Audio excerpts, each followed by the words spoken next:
cognitively, I don't think of any distinctions between those three areas.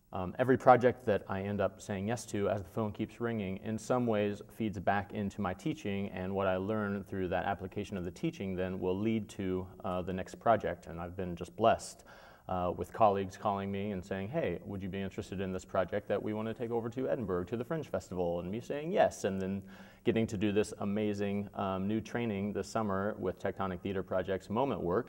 And I was able to bring Moment Work directly into my teaching, into my classroom, that will then feed right into my next creative endeavor project, into the creation of this new original devised piece. So I just don't think of them as separate, and who knows, maybe then I'll decide, hey, I should write about this. But I don't go off looking for things to write about or things to research. They just kind of, one leads to another that leads to another. And I think one example that's kind of shows that is I had the great fortune to work with the faculty writing series here at Western, where I had a beautiful gift of having a 3-day residency where I could let go of all these projects and just really sit down and focus on what I wanted to say. So forcing myself into a situation to stop doing all this creating, stop all the creative endeavor and focus on the writing was invaluable. And two, having colleagues from other disciplines who I could use as sounding boards.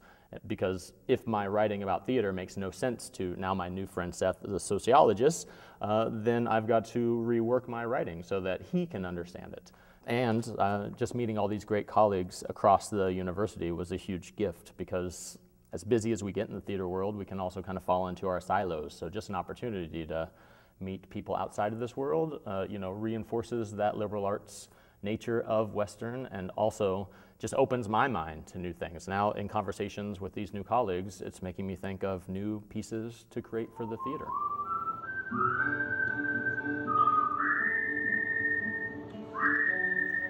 Well, it's difficult to sum up, of course, but I think that word change and affecting is at the heart of how I would define success. I know if I walk out of the classroom changed, and if my students walk out of that classroom changed, or if an audience walks out of a performance that I've done or helped direct or create changed, then something has been accomplished. And I don't mean change like now I'm a different political party or anything like that, but I just mean moved, and that movement can be as simple as just like changing someone's breath or changing their body. Again, changing their presence. If you brought them more into the moment, into the world, and help them understand something about themselves and about others, then I think that's a total success. And that can happen in an acting classroom when students suddenly unlock the lower part of their spine and understand where they've been carrying their grief their whole life. It can happen when suddenly their voice goes into a new area that they haven't experienced since maybe they were a young child. That has changed them. Or it can be the audience being changed in the theater in that moment that suddenly arrests them when it confronts them with the truth about themselves that they maybe haven't opened to in a long time. And so I guess there are multiple definitions of success, but they all have to do with that idea of change. And I include myself in that work as well. I've never understood, like when I played football in high school, the heavy coach off to the side, like yelling at us to run faster. There was no honesty, there's no truth there. So when I'm doing the movement exercises, I teach, I do, and then I ask them sometimes to teach as well. So I'm in the work with the students, because if I'm asking them to be physically active, if I'm asking them to be emotionally open, I have to be willing to do that as well, to lead within instead of lead from the outside.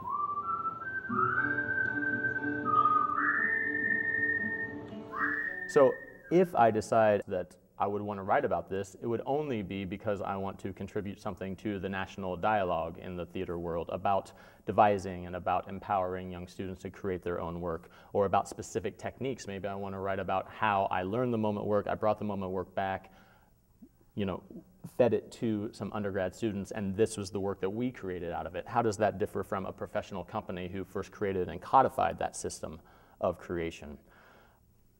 But I don't know. Only if something is leading me or pulling me to write about that would I write about it. If I think that it will help contribute to the national dialogue about what I hope theater can become in the world, then I'll write about it.